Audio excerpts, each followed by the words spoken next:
ভক্তবৃন্দের চরণে আমার কোটি কোটি প্রণিপাত। একাদশী তিথি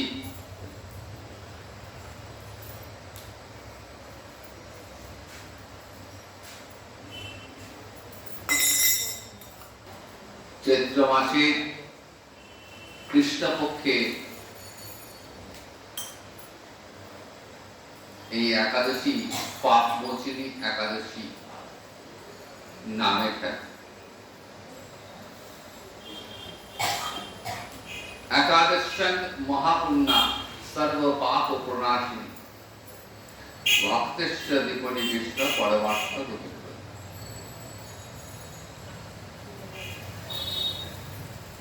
একাদশী এক মহাপুণ্য তিথি।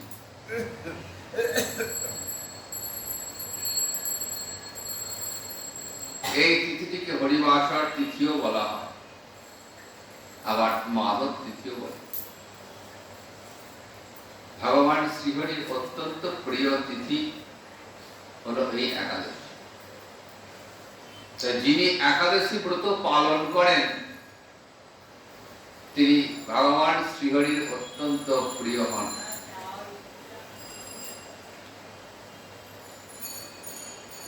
ভক্ত এবং ভগবানের মিলনের তিথি বলা হয়। একাদশী তিথি হলো ভক্ত এবং ভগবানের মিলনের তিথি।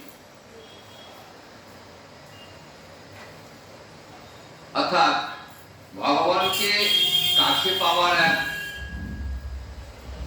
বিশেষ সুযোগ এই আজকের দিনে।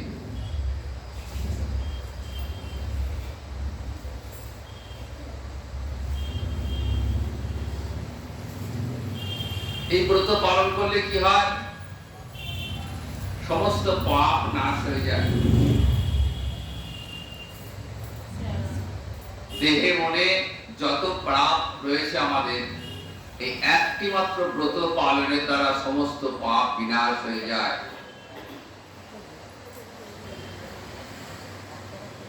শুধু তাই নয়, হৃদয়ে বিষ্ণু ভক্তির উদ্দীপন জাগে। ভক্তেশ্ব দীপনি বিষ্ণু পরমার্থ গতি প্রদান, এবং পরমার্থ দান করে। ধর্ম, অর্থ, কাম, মোক্ষ এই চারটি পুরুষার্থ ছাড়াও আরেকটি পুরুষার্থ রয়েছে, সেটি হলো রাধা গোবিন্দ চরণে, রাধা মাধব চরণে, গৌর নিত্যানন্দ চরণে প্রেম সেবা লাভ। এই একাদশী ব্রত পালন করলে এই পঞ্চম পুরুষার্থ লাভ হয়। তো এই ব্রতের ফল কি? এই ব্রতের কি মহিমা? যুধিষ্ঠির ভগবান শ্রীকৃষ্ণকে বলছেন, হে জনার্দন, চৈত্র মাসে কৃষ্ণপক্ষে যে একাদশী, তার নাম এবং মাহাত্ম্য আমাকে কৃপা করে বলুন। উত্তরে স্বয়ং ভগবান শ্রীকৃষ্ণ বলছেন, হে ধর্মরাজ যুধিষ্ঠির, আপনি উত্তম উত্তম প্রশ্ন করিয়াছেন, অত্যন্ত উত্তম প্রশ্ন করিয়াছেন। এই একাদশী সকল সুখের আধার,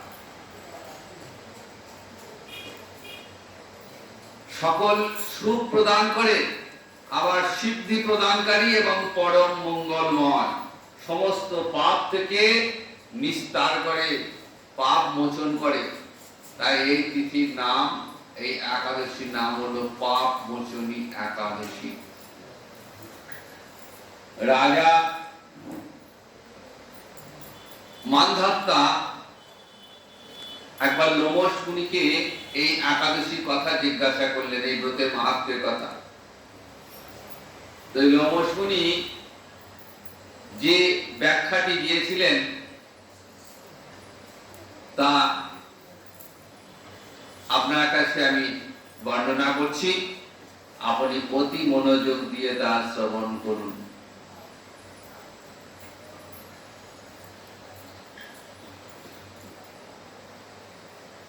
প্রাচীনকালে অতি মনোরম চৈত্র রথ পুষ্পোদ্যানে মণিগণ বহু বছর তপস্যা করতেন। প্রাচীন প্রাচীনকালে চৈত্ররথ নামে একটা উদ্যান ছিল এবং সেখানে মুনি ঋষিরা তপস্যা করতেন। তাদের সঙ্গে মেধাবী নামে এক ঋষি কুমার ছিলেন, তিনিও সেখানে তপস্যা করতেন। তো একবার স্বর্গ থেকে এক অপ্সরা, তার নাম মঞ্জু ঘোষা, তিনি এলেন ওই চৈত্ররথ নামক পুষ্পোদ্যানে।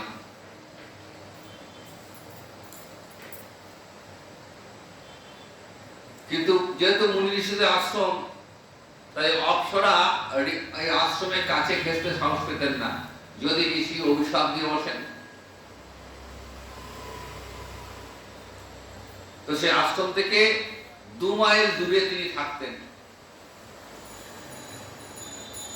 এবং ওই মেধাবী নামে ঋষি পুত্রকে বশীভূত করবার মানসে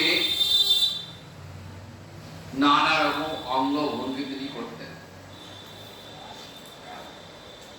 তো একদিন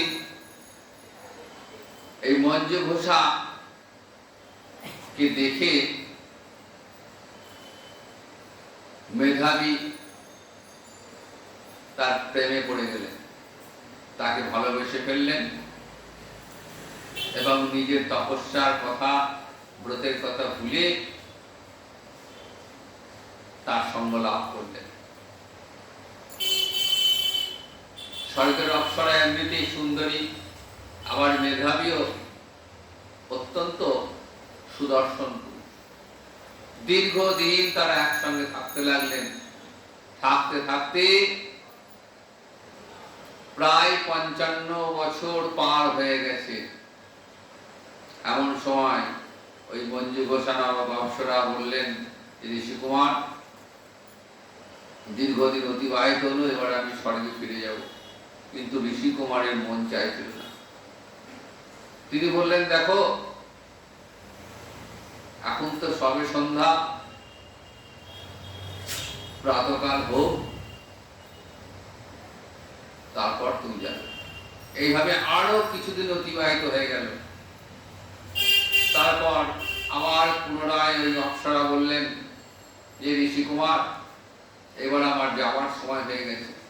কিন্তু ঋষি কুমারের মন কিছুতেই চাইছে ছাড়তে। তখন বোঝালেন যে, দেখুন,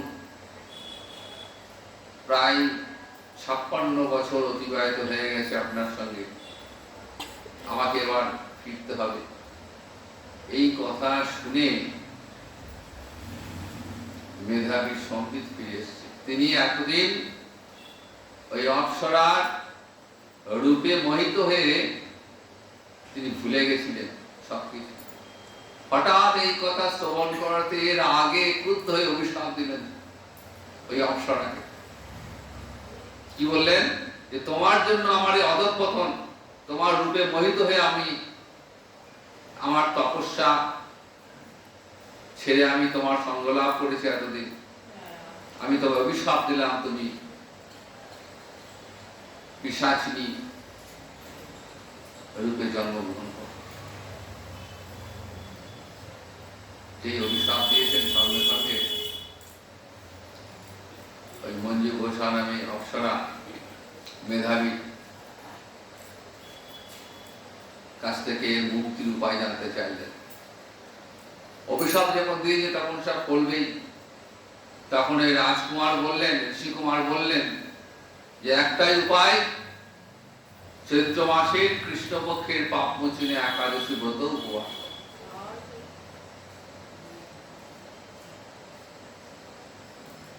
এদিকে মেধাবী তিনি আশ্রমে ফিরে গিয়ে পিতার কাছে নিজের কৃতকর্মের কথা জানালেন। পিতাকে বললেন, আমি মোহে পড়ে অপ্সরার সঙ্গ লাভ করেছি এতদিন, তাহলে আমার তো তপস্যার ফল সব নষ্ট হয়ে গেছে, আমি কেমন করে আবার ফিরে পাবো? আমার পাপের খণ্ডন কেমন করে হবে? তখন মেধাবীর পিতা একই উপদেশ দিলেন যে তুমি এই পাপমোচনে একাদশী ব্রত করবে, তোমার যা পাপ হয়েছে সেই পাপের স্খলন হয়ে যাবে। এই রূপে উভয়ই এই ব্রত পালন করেছিলেন। তার ফলে ওই অপ্সরা তিনি পিশাচত্ব থেকে মুক্তি লাভ করলেন। আবার ঋষি কুমার তিনিও তার পাপের প্রায়শ্চিত্ত করে মুক্তি লাভ করেছিলেন। তাই ভগবান শ্রীকৃষ্ণ বলছেন, মহারাজ, যারা এই পাপ বচনে একাদশী পালন করেন তাদের পূর্বকৃত সমস্ত পাপ ক্ষয় হয়ে যায়। কেমন ব্রত দেখুন, পূর্বকৃত যা কিছু পাপ সব ক্ষয় হয়ে যাবে। এবং শুধু তাই নয়, যারা এই ব্রত কথা শ্রবণ করবেন, এই ব্রতের মাহাত্ম্য যারা শ্রবণ করবেন এবং যিনি পাঠ করবেন, এই ব্রতর পাঠ এবং শ্রবণে সহস্র গোদানের ফল লাভ হয়। তাই একাদশীর মতো এত পুণ্য ব্রত জগতে আর দ্বিতীয় নেই।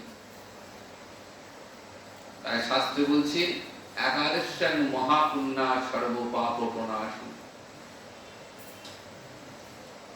প্রতি মাসে 2টি করে ব্রত রয়েছে, 2টি করে ব্রতের বিধান রয়েছে শাস্ত্রে।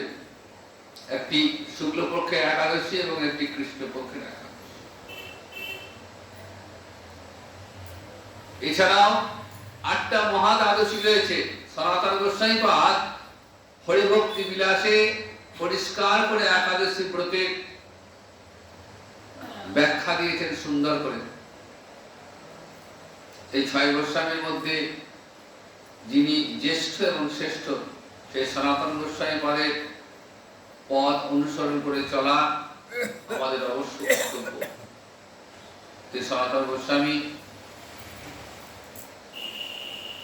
হরিভক্তি বিলাস সে প্রমাণ করে দিয়েছেন যে একাদশী একটা নিত্য ব্রত, এবং নিত্য ব্রত বলে এর ফল নিত্য।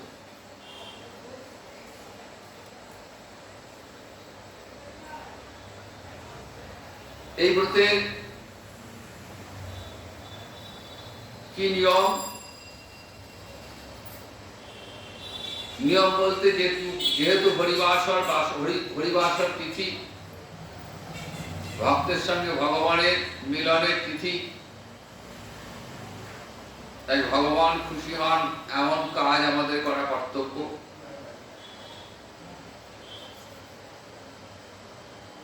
ভক্ত সঙ্গে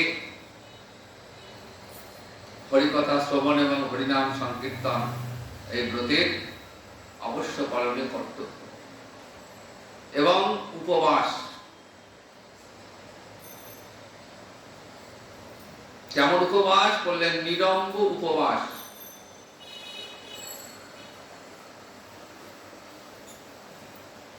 না পারলে অনুকল্প গ্রহণ, কিন্তু অন্নাদি পঞ্চশস্য গ্রহণ একেবারেই নিষিদ্ধ।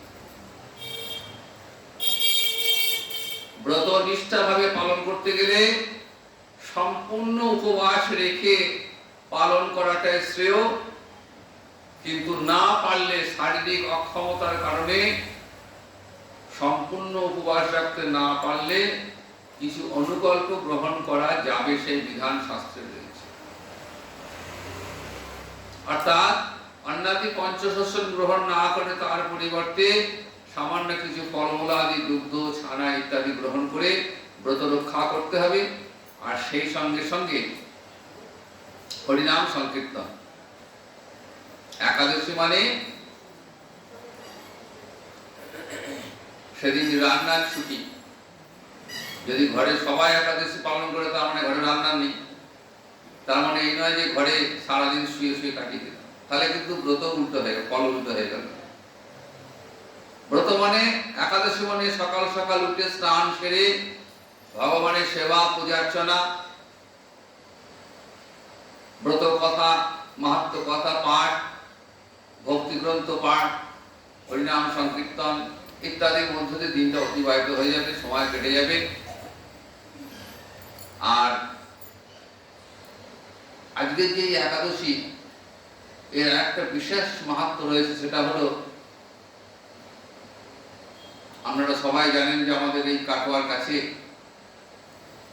শ্রীপাঠ অগ্রদীপ রয়েছে। সেখানে আজকে গোপীনাথজি মেলা চলছে। এই মেলার বিশেষ মাহাত্ম রয়েছে, সবাই জানেন, তবু একটু বলি। এই মেলাটি উপলক্ষ হলো আজকের দিনে গোপীনাথ কাছা পরে গোবিন্দ ঘোষের শ্রাদ্ধ অনুষ্ঠান করেছে। ভগবান ভক্তের শ্রাদ্ধ করছেন। ভক্তের জন্য ভগবান কি না করেন। কৃষ্ণকে তুলসী জল দেয় যে জন, তার ঋণ শোধিতে কৃষ্ণ করে না চিন্তন। শাস্ত্র বাক্য কখনো মিথ্যা হয় না। ভগবান প্রমাণ করে দিয়েছেন যে আমাকে যে শ্রদ্ধার সঙ্গে গঙ্গা জল তুলসী পত্র সেবা করবে, তার সেই সেবা কখনো ব্যর্থ হবে না। মহাপ্রভুর সঙ্গী ছিলেন এই গোবিন্দ ঘোষ। নীলাচলে প্রভুর সঙ্গে দীর্ঘদিন ছিলেন। তারপর প্রভু যখন নীলাচল থেকে বৃন্দাবন যাবার উদ্দেশ্যে বঙ্গদেশে আসেন, প্রথমবার তিনি রামকেলি পর্যন্ত গমন করেছিলেন। এই রামকেলি যাওয়ার পথে অগ্রদ্বীপে তিনি থামলেন। তখনকার দিন তো গাড়ি ছিল না, পায়ে হেঁটে যাওয়া। অগ্রদ্বীপে থামে বিশ্রাম নিচ্ছেন এবং সেখানে ভিক্ষা করে, ভিক্ষালব্ধ অন্নাদি গ্রহণ করে গোবিন্দ ঘোষ সবসময় প্রভুর সঙ্গে সঙ্গে থাকতেন। গোবিন্দকে বলছেন, গোবিন্দ মুখ শুদ্ধি দাও। গোবিন্দ মুখ শুদ্ধি সঙ্গে নেই, এদিক ওদিক ঘোরাঘুরি করে একটা হরিদকে নিয়ে এসছেন। সেটাকে আবার আর্ধেক করে প্রভুকে দিলেন। প্রভু পেয়েছেন। পরের দিন আবার যথারীতি সেবা পর যখন দুপুরে আবার যখন চাইছেন গোবিন্দ মুখ শুদ্ধি দাও, গোবিন্দ সেটির সঙ্গে সঙ্গে ওই আটখানা হরিদকে প্রভুর হাতে দিয়েছেন। বলছি, কি ব্যাপার, তোমাকে যখন কাল চাইলাম তুমি অনেক খুঁজিয়ে দেরি করে অনেক পরে নিয়ে এলে, আর আজকে সঙ্গে সঙ্গে দিয়ে দিলে? বলছেন, প্রভু ওই কালকে হরিদক্ষিটা আমি অর্ধেক রেখে দিয়েছিলাম, আজকে দেবো বলে। ও, তার মানে তুমি সঞ্চয় করছো, তোমার মধ্যে সঞ্চয় প্রবৃত্তি রয়েছে, তোমার মধ্যে বিষয় ভক্তি রয়েছে, তুমি সংসারটা ত্যাগ করতে পারোনি, তোমাকে আমার সঙ্গে যেতে হবে। গোবিন্দ পায়ে ধরে কান্নাকাটি করতে লাগে, কিন্তু প্রভু কিছুতেই সঙ্গে নিলেন না। বলে, না না, তুমি আজ থেকে এইখানেই, তুমি এইখানেই থাকো, তোমার এইখানেই তোমার সিদ্ধি লাভ হবে, তুমি এইখানেই তুমি আমার কৃপা লাভ করবে। সেই যে প্রভু আদেশ করলেন, সেই দেখে থেকে গেল। গোবিন্দ ঘোষ থেকে গেছেন, সেখানে থাকেন, গঙ্গা স্নান করেন। স্নান করতে গিয়ে একদিন একটা দেখছেন, একটা কাঠ জাতীয় কিছু পায়েসে ঠেকল। গঙ্গা তীর্থ, গোবিন্দ ঘোষ ভাবছেন বোধহয় ওই মোড়ার কাঠটা, মোড়া কোনো কাঠটা ভেসে ফেলে দিল। রাতে প্রভু স্বপ্ন দিচ্ছেন যে, গোবিন্দ ওটা কাঠ নয়, তুলে নিয়ে এসো, ওটা দিয়ে তোমার সিদ্ধি লাভ হবে। পরের দিন গিয়ে আবার সেখানে সেই কাঠ যেটা মনে করেছিলেন সেটাকে তুলে এনে দেখছেন একটা কষ্টি পাথর। প্রভুর আদেশে ওই পাথর থেকে গোপীনাথের মূর্তি তৈরি করলেন। স্বয়ং প্রভু এসে মূর্তি প্রতিষ্ঠা করেছেন গোপীনাথের।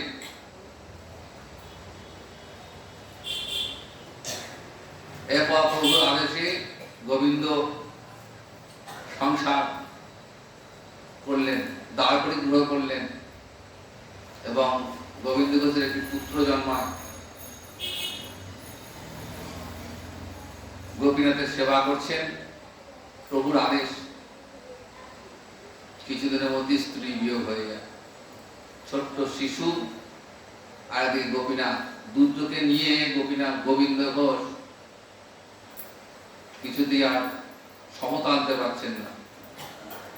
ছেলের সেবা করতে গিয়ে গোপীনাথের সেবা ত্রুটি হচ্ছে, আবার গোপীনাথের সেবা করতে গিয়ে ছেলের সেবা ত্রুটি হচ্ছে। যাই হোক, সেবা চলছে, করতে করতে করতে করতে ছেলে একদিন মারা গেল, 5 বছর বয়স তখন। গোপীনাথের চরণে ধরতে দিতে হয়েছে যে, আজ থেকে আর তোমার সেবা করো, তোমার সেবা করার এই ফল, আমার একমাত্র পুত্রকে তুমি কেড়ে নিলে, থাকো, তোমার সেবা বন্ধ, খাওয়া বন্ধ, কিচ্ছু দেব না।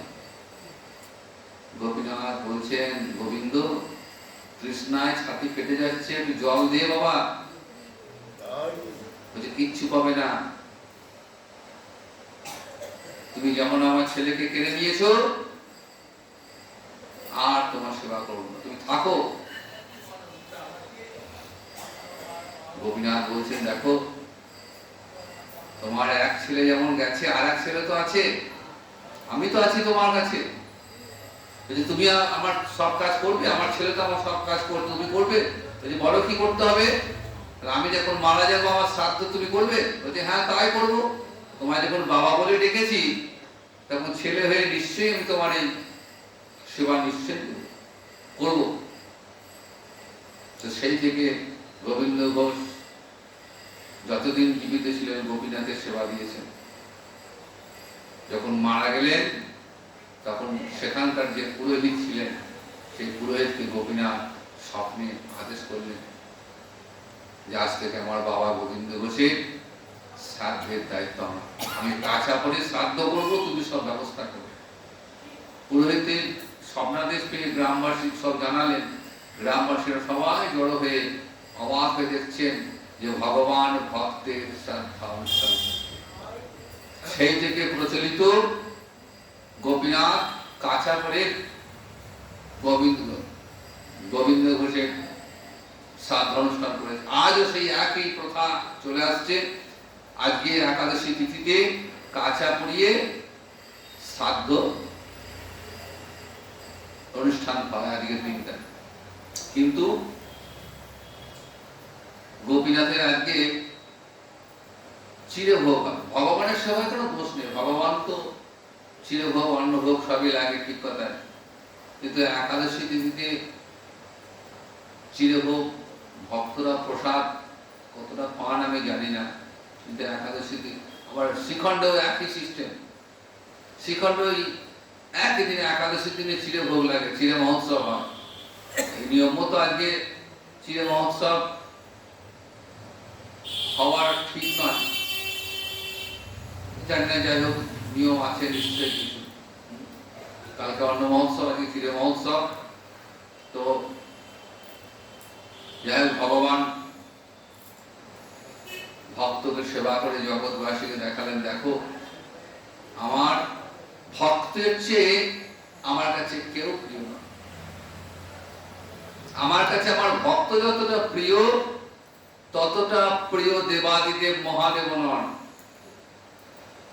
আমার ভক্তের আমার কাছে যতটা প্রিয় ততটা অঙ্ক সায়নী স্বয়ং লক্ষ্মী দেবী ততটা আমার প্রিয় নয়। আমার ভ্রাতা বলরামও ততটা আমার প্রিয় নয় যতটা আমার ভক্ত আমার প্রিয়। সে কথা প্রমাণ করবার জন্যই গোপীনাথ গোবিন্দ ঘোষের শ্রাদ্ধ অনুষ্ঠান আজ করে আসছেন। তো আজকে পূর্ণ একাদশী তিথিতে সেই গোপীনাথ চরণে কোটি কোটি প্রণাম। আজ তো হরিবাসর তিথি, কাজে আমরা একটু হরিবাসর বলবো। হরিবাসর একাদশীর দিন তো হরিবাসর না করলে একাদশী ব্রতটাই মাঠে মারাই বিপদ হয়ে যাবে। তাই আসুন আমরা হরিবাসর জয় জয় রাধে কৃষ্ণ গোবিন্দ, জয় জয় রাধে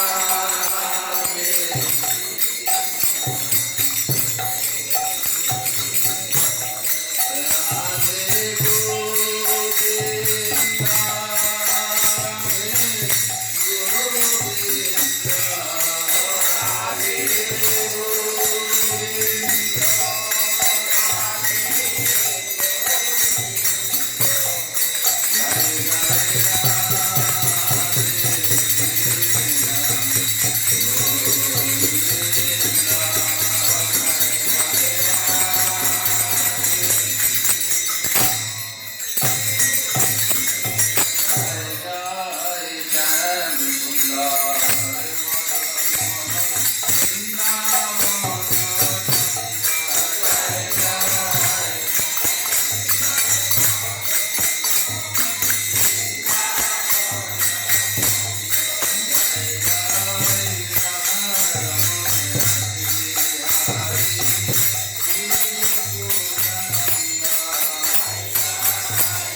যারে না মানে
যারে নাম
দেশে মালা নাই জয় গণাই, বাবা দেশে মালা নাই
Krishna Chaitanya Prabhu Nityananda